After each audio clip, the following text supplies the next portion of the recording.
आखिर किस महिला के भाग्य में बेटी होना पहले से ही लिख जाता है। दोस्तों, बेटी यदि किसी महिला को होती है तो माना जाता है कि उस महिला के भाग्य में पहले से ही बेटी होना तय हो जाता है। उसका भाग्य किस प्रकार बेटी को उसके भाग्य में प्रदान करता है, इस वीडियो में हम जानेंगे। वीडियो को आप शेयर जरूर कीजिएगा। दोस्तों, माना जाता है कि भाग्य सभी के साथ चलता है, चाहे वो स्त्री हो या पुरुष हो। भाग्य के आधार पर ही संतान की प्राप्ति होती है, पर भाग्य पिछले जन्मों के कर्मों के अनुसार ही तय किया जाता है तथा पिछले जन्मों के कर्मों के अनुसार ही इस जन्म में भगवान भाग्य को तय करके संतान प्रदान करते हैं। माना जाता है कि ऐसी महिला के भाग्य में पहले से ही बेटी होना लिखा होता है जिस स्त्री ने पिछले जन्म में ये 3 कार्य किए होते हैं। दोस्तों, पहला कार्य है कि जिस स्त्री ने पिछले जन्म में गरीब कन्याओं को भोजन कराया होता है तथा प्रसन्नता पूर्वक कन्याओं को श्रृंगार की सामग्री तथा जरूरत की सामग्री दान की होती है।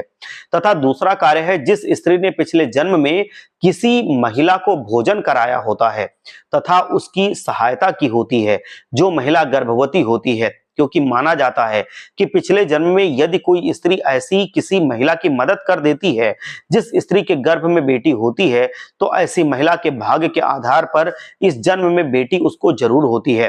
तथा तीसरा कार्य यह है कि जिस स्त्री ने पिछले जन्म में बेटियों के प्रति अपना महत्व ज्यादा रखा होता है, मतलब बेटे से बेटियों को ज्यादा प्यार किया होता है, बेटियों से अधिक प्रेम करने वाली थी, इस जन्म में ऐसी स्त्री को भाग्य के फल में बेटी जरूर मिलती है तथा ऐसी स्त्री को उसके भाग्य में इस जन्म में बेटी होना तय हो जाता है। इसलिए दोस्तों, पिछले जन्म कि ये 3 कार्य इस जन्म के भाग्य के आधार पर बेटी के लिए उनको फलीभूत होते हैं। इसीलिए कभी अपने भाग्य को दोष नहीं देना चाहिए, क्योंकि भाग्य तो केवल पिछले जन्मों के कर्मों के अनुसार ही बनते हैं। जो पिछले जन्म में अच्छे कार्य करते हैं उनको इस जन्म में भाग्य के आधार पर अच्छी संतान और बाकी चीजों की प्राप्ति होती है, तथा पिछले जन्म में जो बुरे कर्म करते हैं उनको इस जन्म में ना तो संतान की प्राप्ति होती है और बहुत ज्यादा मुसीबतों की प्राप्ति होती है। इसलिए भाग्य सभी के साथ चलता है।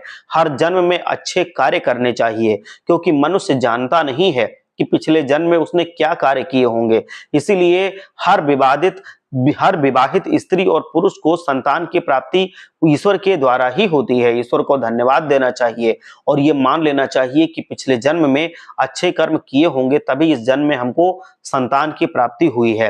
तो दोस्तों, उम्मीद करते हैं कि आप अब ये समझ गए होंगे कि पुत्री की प्राप्ति किस महिला के भाग्य में पहले से ही लिख जाती है।